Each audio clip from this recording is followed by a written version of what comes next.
Olá, sejam bem-vindos a essa nossa série de vídeos sobre a leitura e estudo da obra de André Luiz, O Nosso Lar, psicografia do Chico Xavier, ok?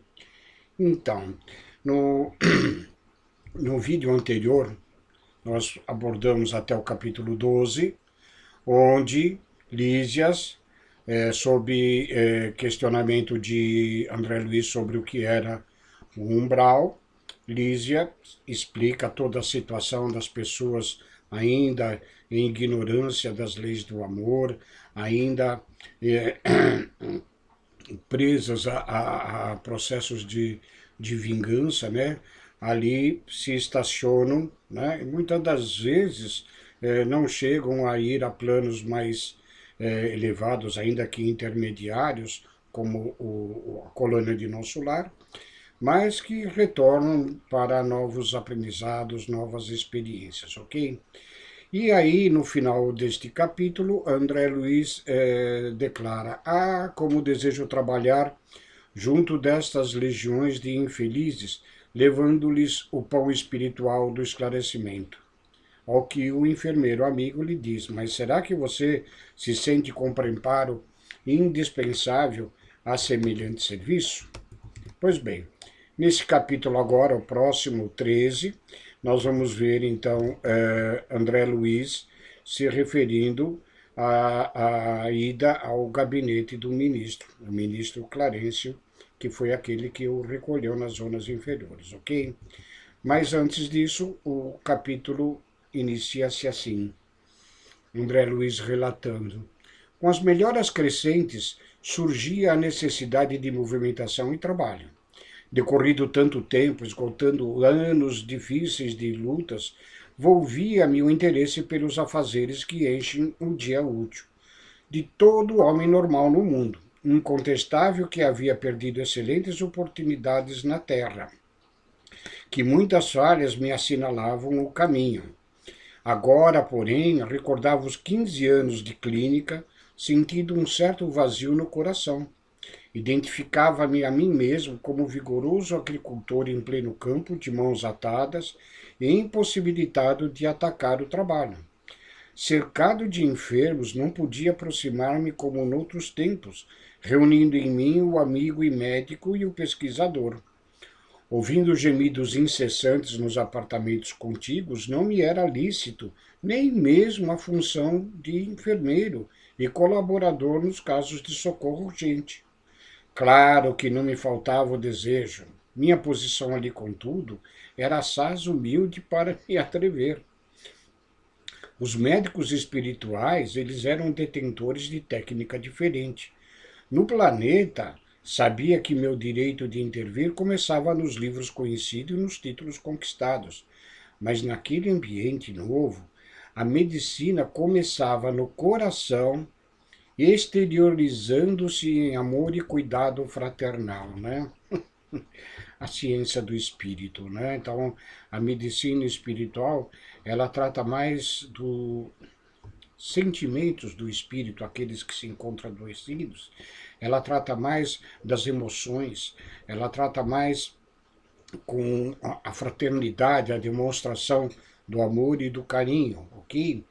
E não é de se estranhar muito esta questão, que o que nos afeta o corpo somático, inclusive o corpo perispiritual, né, são, na maioria das vezes, decorrente de nosso sentimento e de nossas emoções muito ainda desequilibradas, né?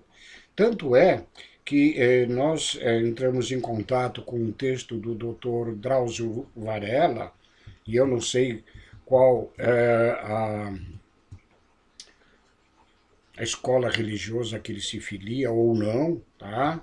Mas a medicina hoje reconhece a força que tem as emoções, os sentimentos das pessoas na causando, quando não equilibradas, as doenças, mas também, quando reequilibradas, causando a cura.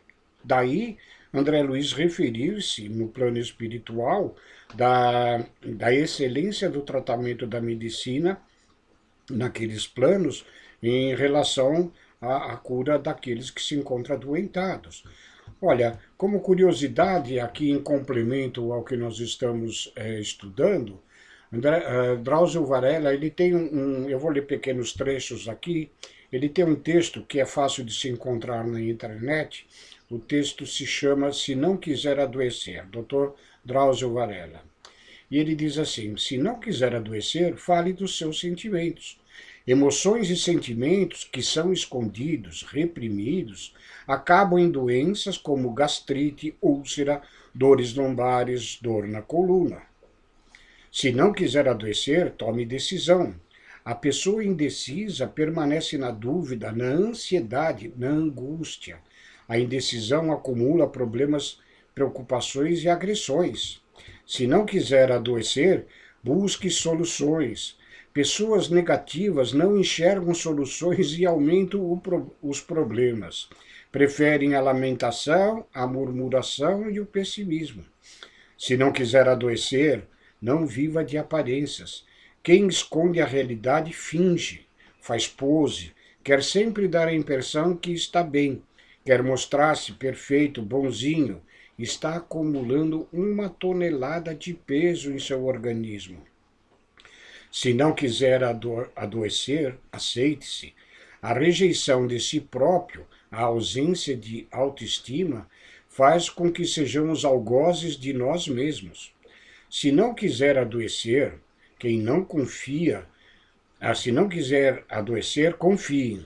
Quem não confia não se comunica, não se abre, não se relaciona, não cria liames profundos, não sabe fazer amizades. Se não quiser adoecer, não viva sempre triste.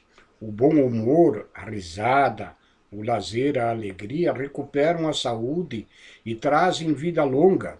A pessoa alegre tem o dom de alegrar o ambiente em que vive. O bom humor nos salva das mãos do doutor. Alegria, saúde e terapia. Então vejam que, como sempre falamos, do plano espiritual advém os avanços em todos os aspectos da nossa vida terrena, e à medida que nós que vamos reencarnando, trazendo esses conhecimentos mais avançados, vamos aqui implantando, mas com um retardo com relação ao plano espiritual.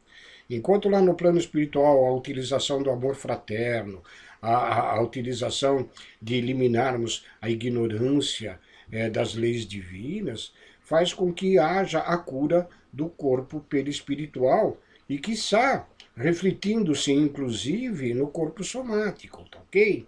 Então aqui na Terra, Drauzio Varela, que muito provavelmente em planos espirituais já se encontrava, e outros tantos médicos que hoje aceitam esta questão, de que tratar dos sentimentos, das emoções é fundamental para a cura e a permanência da saúde em nossos organismos, ok? Mas continuando no nosso estudo, então, voltando um trecho aqui, André Luiz diz, no planeta eu sabia que meu direito de intervir começava nos livros conhecidos e nos títulos conquistados, mas naquele ambiente novo, a medicina começava no coração, exteriorizando-se em amor e cuidado fraternal. Qualquer enfermeiro, dos mais simples em nosso lar, tinha conhecimentos e possibilidades muito superiores à minha ciência. Vejam que é tão avançada a medicina que se encontra no plano dos espíritos, que até os enfermeiros lá, pelo menos à época de André Luiz, quando aqui esteve encarnado, se encontravam os enfermeiros em situação de maiores conhecimentos, bem superiores aos conhecimentos daquela época. E olha que nós não estamos muito distantes aí, não. Estamos falando aí da década de 30, de 40 do século passado. Mas, dando continuidade, André Luiz segue. No apuro de tais dificuldades, Lísias era o amigo indicado às minhas confidências de irmão. Quando interpelado, ele esclareceu. Por que não pedir o socorro de Clarencio? Atendê-lo-á, por certo. Peça-lhe conselhos. Ele pergunta sempre por sua pessoa e tudo fará a seu favor. Animou-me grande esperança, consultaria o ministro do auxílio. Iniciando, contudo, as providências, fui informado de que o generoso benfeitor somente poderia atender na manhã seguinte no gabinete particular. Esperei ansioso o momento oportuno. No dia imediato, muito cedo, procurei o local indicado, qual não foi, porém, minha surpresa, vendo que 3 pessoas lá estavam, aguardando Clarencio em identidade de circunstâncias. O delicado ministro do auxílio chegara muito antes de nós e atendia a assuntos mais importantes que a recepção de visitas e solicitações. Terminando o serviço urgente, começou a chamar-nos 2 a 2.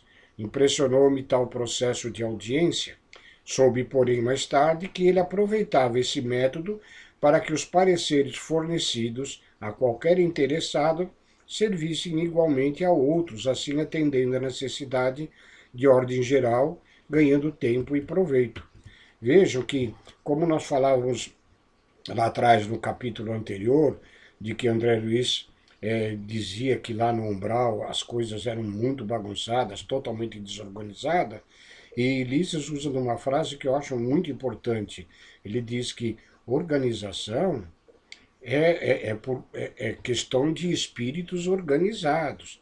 Então veja que na prática aqui, Clarencio, utilizando-se de recursos avançados de entrevistas, utilizando-se desse sistema de 2 a 2, ganhando tempo, né, significa organização e não se perder tempo. Decorridos muitos minutos, chegou a minha vez. Penetrei no gabinete em companhia de uma senhora idosa, que seria ouvida em primeiro lugar por ordem de precedência. O ministro recebeu-nos cordial, deixando-nos à vontade para discorrer. Nobre Clarencio, começou a companheira desconhecida, venho pedir os seus bons ofícios a favor de meus 2 filhos. Já não tolero tantas saudades, e estou informada de que ambos vivem exaustos e sobrecarregados de infortúnio no ambiente terrestre. Continua ela, reconheço que os desígnios do Pai são justos e amorosos, no entanto, sou mãe. Não consigo subtrair-me ao peso da angústia. Aqui que a gente vê que quando muitas das vezes nós fazemos a prece que Jesus nos ensinou, o Pai Nosso, quando nós dizemos naquele trecho, seja feita a vossa vontade, na maioria das vezes nós ainda não aprendemos a realidade desta oração. Né? Embora essa senhora relata que ela conhece os desígnios de Deus, mas ela não aceita. Ela, como mãe, ela ainda quer, pelo seu egoísmo, e ninguém aí a condena, mas é por uma questão de estado evolutivo que muitas das vezes nós nos encontramos e queremos que mais que Deus faça a nossa vontade e não a dele. Só que a nossa vontade ainda é imperfeita e a de Deus é perfeita. Né? Seguindo. E a pobre criatura, depois de dizer isso, se desfez ali mesmo em copioso pranto. O ministro, dirigindo-lhe um olhar de fraternidade, embora conservando intacta a energia pessoal, respondeu bondoso. Mas se a irmã reconhece que os desígnios do Pai são justos e santos, que me cabe fazer? Desejava, replica ela, que me concedesse recursos para protegê-los eu mesma nas esferas do globo. Minha amiga, disse o benfeitor amorável, só no espírito de humildade e de trabalho é possível a nós proteger alguém. Que me diz de um pai terrestre que desejasse ajudar os filhinhos, mantendo-se em absoluta quietação no conforto do lar?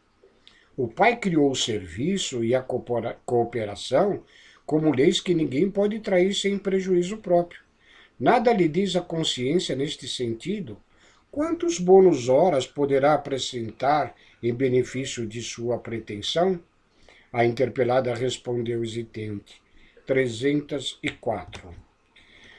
Bônus horas é o sistema de remuneração lá no plano de nosso lar. Não tenho conhecimento se é da mesma forma em outras colônias, mas é uma forma de remuneração bastante justa, né? Aqueles que se dedicam ao trabalho com afinco, com amor, eles fazem jus a esta forma de remuneração. E essas 304 horas que ela fala que tem acumulada, eu fiz uma continha como se fosse para nós aqui por 8 horas diária, equivale tão somente a 34 dias de trabalho seguidos, ok?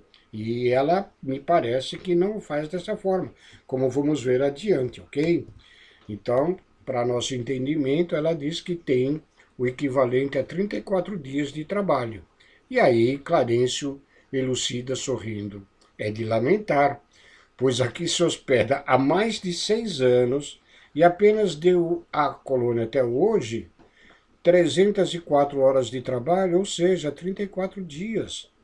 Entretanto, logo que se restabeleceu das lutas sofridas em região inferior, ofereci-lhe atividade louvável na turma de vigilância do Ministério da Comunicação.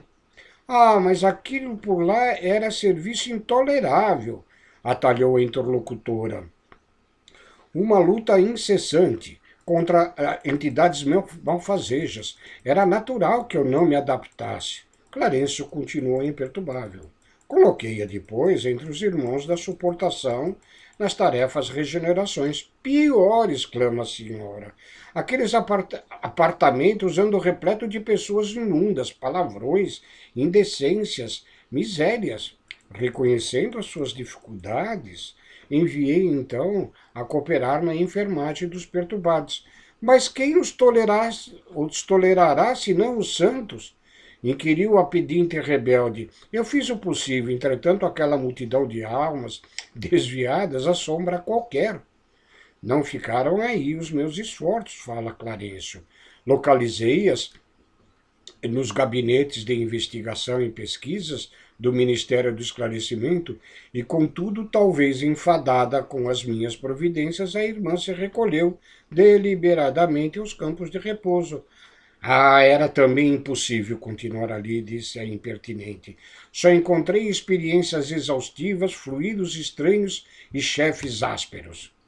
Vejo que nesse diálogo de Clarencio com esta senhora, apesar das inúmeras oportunidades concedidas a ela para o trabalho digno, ela sempre encontrou desculpas para dele se afastar e praticamente não contribuindo de nenhuma forma com os habitantes da própria colônia de nosso lar e com ela mesma, como nós vamos ver aqui nas explicações que Clarencio vai nos dar a respeito dessa situação. A esse respeito, vamos agora fazer um paralelo da quantidade de oportunidades que Clarencio lhe dá e ela desperdiça essas oportunidades.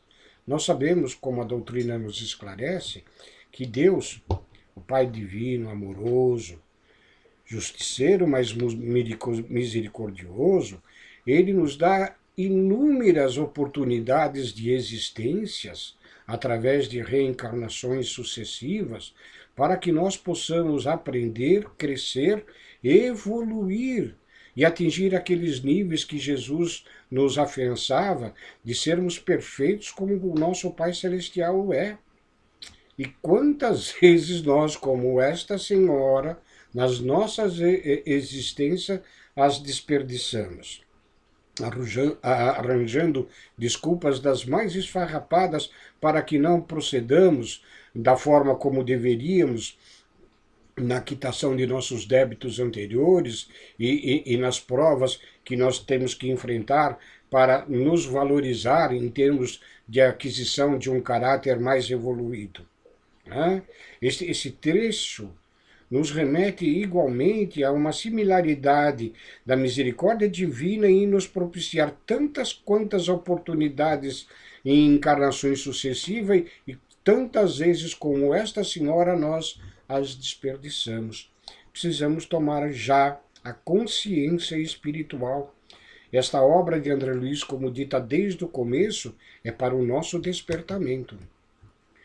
Então, depois dela se recolher aos campos de repouso e dizer que não aguentava esses tipos de trabalho, Clarencio explica-lhe: pois nota, minha amiga, O trabalho e a humildade são as duas margens do caminho do auxílio.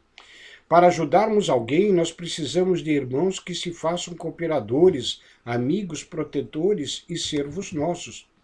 Vocês já ouviram falar de intercessão, né?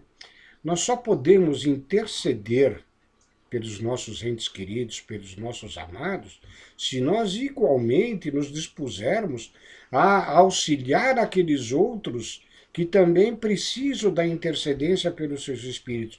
É fraternidade, é similitude de atitudes, de igualdade de condições, onde todos nós, ajudando-nos uns aos outros, progredimos. Mas a partir do momento que eu me torno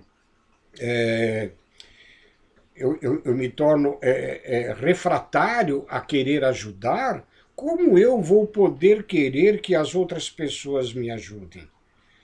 Se eu, quando solicitado para qualquer benefício em prol de outros companheiros, e não o faço, como que eu vou depois ter a coragem e o direito de poder pedir ajuda para mim? Né? Esta é a essência da explicação de Clarencio. E ele continua: antes de amparar os que amamos, é indispensável estabelecer correntes de simpatia. Sem a cooperação é impossível atender com eficiência. O camponês que cultiva a terra alcança a gratidão dos que saboreiam os frutos. O operário que entende os chefes exigentes, executando-lhes as determinações, representa o sustentáculo do próprio lar, em que o Senhor o colocou. O servidor que obedece, construindo, conquista os superiores, companheiros e interessados no serviço. E nenhum administrador intermediário poderá ser útil aos que amas se não souber servir e obedecer nobremente. Fira-se o coração, experimente-se a dificuldade, mas que saiba cada qual que o serviço útil pertence, acima de tudo, ao doador universal. Vejam que lição, meus queridos, né?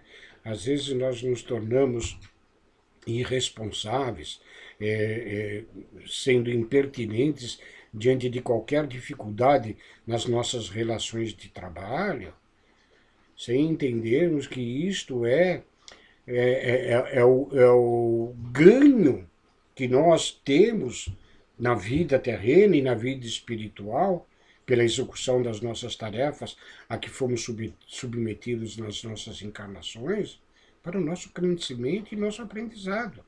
Né? Muitos reclamam e relatam que, ai, que vida de sofrimento, como eu sofro, sem saber que, na realidade, ninguém encarna para sofrer. Todos nós encarnamos para aprender e evoluirmos. Que lição este capítulo! Depois de uma pequena pausa, Clarencio continua. Que fará, pois, na terra se não aprendeu ainda a suportar coisa alguma? Eu não duvido da sua dedicação aos filhos queridos, mas importa notar que haveria de comparecer por lá como mãe paralítica, incapaz de prestar socorro justo. Para que qualquer de nós alcance a alegria de auxiliar os amados, faz-se necessária a interferência de muitos a quem tenhamos ajudados por nossa vez. Entende? Quando nós colaboramos, também outros tantos colaboram conosco. Os que não cooperam não recebem cooperação. Isso é da lei eterna. E se minha irmã nada acumulou de seu para dar, é justo que procure a contribuição amorosa dos outros.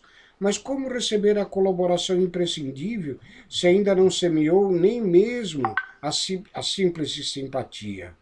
Volte aos campos de repouso, onde se abrigou ultimamente, e reflita. Examinemos depois o assunto com a devida atenção.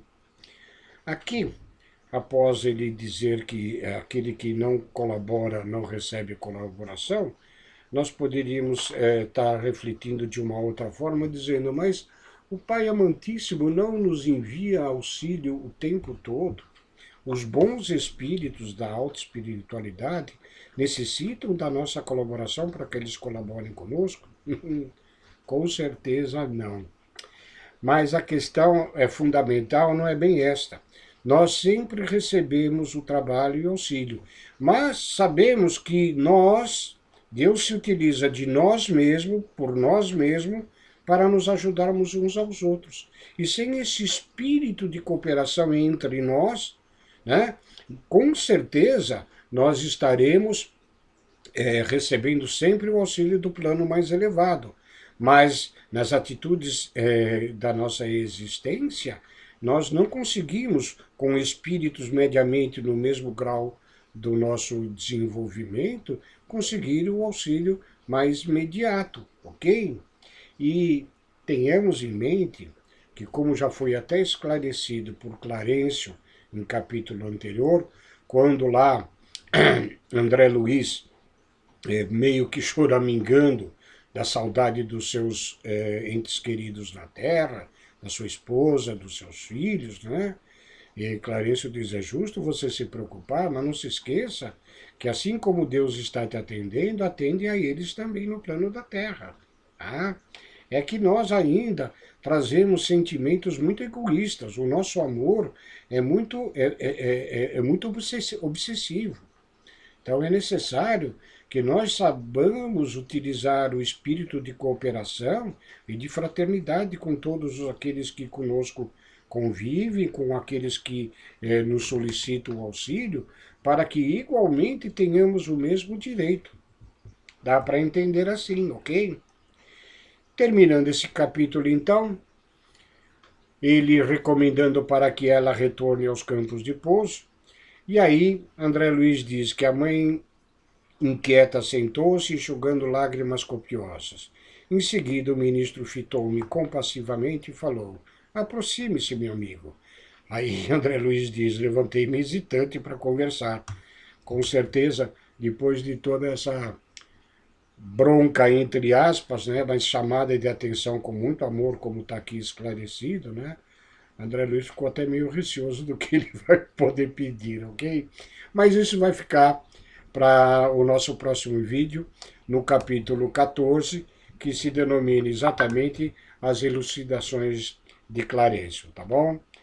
Fiquem com Deus e assim, voltando a solicitar de vocês a gentileza que aqueles que, como nós, queremos divulgar a doutrina espírita, o Evangelho de Jesus, e no momento estamos utilizando como meio esta obra de André Luiz, que compartilhe estes vídeos com os seus familiares, seus amigos, lembrando sempre para que não se imponha a qualquer pessoa que não queira, tá? Somente aqueles que se disserem desejosos de ter o conhecimento, possam então vocês divulgarem estes vídeos. Muito obrigado, um abraço a todos.